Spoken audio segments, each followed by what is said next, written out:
Cryptocurrency কি বাংলাদেশের আইন অনুযায়ী বৈধ? এটা আমার জানা নেই। জানা নেই আপনি?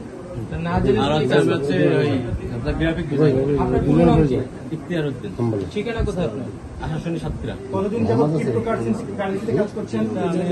2 বছরের মতো। 2 বছর। এনাদের আগে থেকে চিনতেন? না, আমি টোটাল কাউন্টি চিনি না। আচ্ছা, আজকে ঘটনা একটু বলেন না, কি হচ্ছে আজকে?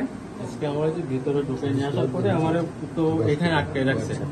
এখানে প্রথমে তো বলছে যে আমরা ডিবি অফিসার, আমরা ডিবি পুলিশ থেকে আসছি। আপনি যেটা বলেন সত্য কথা বলেন, আমাদের লাইফটা নষ্ট করার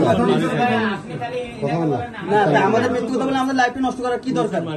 এরা নিচ থেকে শব্দ পাইছে আমার মানে, তারপরে রাখছে এখানে নিচ থেকে তখন দুমদাম শব্দ শুনে তারপরে এখানে টাকাই ছাড়া আমার 2 লাখ টাকা দাবি করেছে, 2 লাখ টাকা দিবি তাহলে তো চালান করে দেবে। বলে যে আমার চালান করে দেন, আমার 2 লাখ টাকা নেই, 2 লাখ টাকা 15 লাখ আমি চলি। এই দেখা যায় আমার আব্বা রয়েছে, আব্বা চলে, আর আমার এই যে অনলাইনে কাজ করি। অনলাইন ব্যবসা কোনো ব্যবসা বা কোনো কাজ করেন নাকি? না, এর আগে দোকান করতাম, মুদির দোকান। 2 বছর যাবত কিছু করছেন না? না, 2 বছর ধরে এই ব্যবসা করতাম। আমরা এটা সবসময় হলো যারা এই অনলাইন জুয়ার বিরুদ্ধে, অনলাইন জুয়ার সঙ্গে থাকে তাদের বিরুদ্ধে আমরা এই করি। এবং আপনারা যদি ডিবি অফিসে খোঁজ নেন, আপনারা আমাদের সম্পর্কে জানতে পারবেন। আজকে আমাদের যে মানে নাম